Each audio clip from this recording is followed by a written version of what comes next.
Hello guys, welcome back to my channel. ಶುದ್ಧ ಹಸುವಿನ ಬೆಣ್ಣೆಯಿಂದ ಮನೆಯಲ್ಲಿ ಹೇಗೆ ತುಪ್ಪ ಮಾಡ್ಬೋದು ಅನ್ನೋದನ್ನ ನಾನು ತೋರಿಸ್ಕೊಡ್ತೀನಿ ಇವತ್ತು. ನಾನು ಇಲ್ಲಿ 1 kg ಬೆಣ್ಣೆಯನ್ನು ತಗೊಂಡಿದ್ದೀನಿ. ಅದಕ್ಕೆ ಹರಳುಪ್ಪು ಹಾಕೋಬೇಕು, ಒಂದು ಅರ್ಧ ಚಮಚದಷ್ಟು, ಒಂದು ವೀಳ್ಯದೆಲೆ, ಒಂದು ಗರಿ ಕರಿಬೇವು, ಇಷ್ಟನ್ನು ಹಾಕಿ ಗ್ಯಾಸ್ ಮೇಲೆ ಮೆಲ್ಟ್ ಆಗೋದಕ್ಕೆ ಇಡಬೇಕು ಬೆಣ್ಣೆಯನ್ನು. ಬೆಣ್ಣೆ ಕರಗಿ ಚೆನ್ನಾಗಿ ಕುದ್ದಿ ಒಂದು ಹದಕ್ಕೆ ಬಂದಾಗ ಅರಿಶಿನ ಪುಡಿ ಅಥವಾ ತುಪ್ಪದ ಪುಡಿಯನ್ನು ಹಾಕಬೇಕು. ತುಪ್ಪದ ಪುಡಿ ಅಂತಂದರೆ ಅರಿಶಿನ ಕೊನೆ, ಜೀರಿಗೆ, ಮೆಂತ್ಯ ಇವಿಷ್ಟನ್ನು ಡ್ರೈ ರೋಸ್ಟ್ ಮಾಡಿ ಪೌಡ್ರ್ ಮಾಡ್ಕೊಂಡು ಇಟ್ಕೊಳ್ಳೋದು.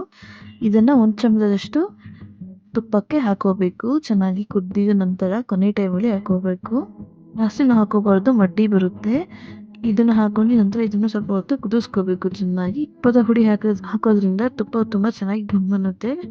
ಮತ್ತು 1 ಎಸಳು ಬೆಳ್ಳುಳ್ಳಿಯನ್ನು ಜಜ್ಜಿ ಹಾಕೋಬೇಕು ಕೊನೆಗೆ. ಇದರಿಂದ ತುಪ್ಪದಲ್ಲಿರುವಂತಹ ಫ್ಯಾಟ್ ಕಂಟೆಂಟ್ ಅಥವಾ ಕೊಬ್ಬಿನ ಅಂಶ ಸ್ವಲ್ಪ ಕಡಿಮೆ ಆಗುತ್ತೆ ಅಂತ ಹೇಳ್ತಾರೆ. ಈ ಹದಕ್ಕೆ ಬರೋವರೆಗೂ ಚೆನ್ನಾಗಿ ತುಪ್ಪನ ಕುದಿಸ್ಕೋಬೇಕು. ನಂತರ ಜಾಲರಿಯಲ್ಲಿ ತುಪ್ಪವನ್ನು ಸೋಸ್ಕೊಂಡು ಸ್ಟೋರೇಜ್ ಮಾಡ್ಕೋಬೇಕು. ತುಪ್ಪ ಆರಿದ ನಂತರ ಮಾಮೂಲಿ ಹದಕ್ಕೆ ಬಾಣಕ್ಕೆ ಬರುತ್ತೆ. ನಿಮಗೆ ನನ್ನ ರೆಸಿಪಿ ಇಷ್ಟ ಆದಲ್ಲಿ please like, share and subscribe to my channel.